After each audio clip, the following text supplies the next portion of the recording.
The federal government has sent a scathing message to Josh Duggar, and it goes something like this: "Nice try, loser. But you're a dirty pedophile who is gonna go to jail for a very long time, okay, fine." They didn't say this exactly, however. Prosecutors have fired back at Duggar and his legal team after they filed documents late last month that alleged the father of 6 was being screwed over. As previously reported, Josh is trying to argue that opposing forces are hiding evidence from him and his attorneys.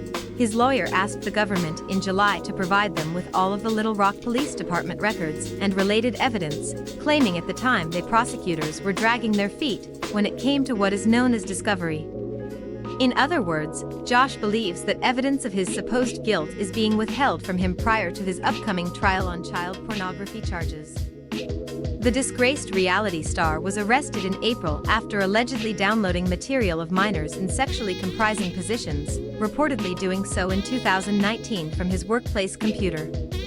Now, however, prosecutors have responded to Duggar's allegations of inappropriate behavior on their end. They've shot it down too hard. Duggar has claimed to not have received any details about screenshots the feds are using as proof that he committed the aforementioned heinous deeds. In their recently filed papers, Duggar's lawyers state, when agents executed a search warrant at Josh's place of employment, the officers downloaded material off a computer. The program they used is supposed to provide a detailed log of information, but Duggar claims he hasn't seen those logs and cannot properly build his defense as a result.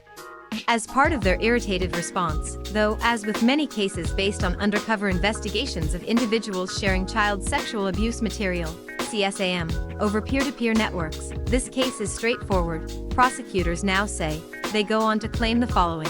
In May 2019, Detective Amber Calmer in Little Rock, Arkansas, used a law enforcement tool to download files depicting the sexual abuse of children directly from the user of a single Internet Protocol (IP) address over the BitTorrent peer-to-peer network. This was all done by the book, and everything the government has done since has been on the level and perfectly legal. Calmer then sent this lead to Homeland Security. Prosecutors continue.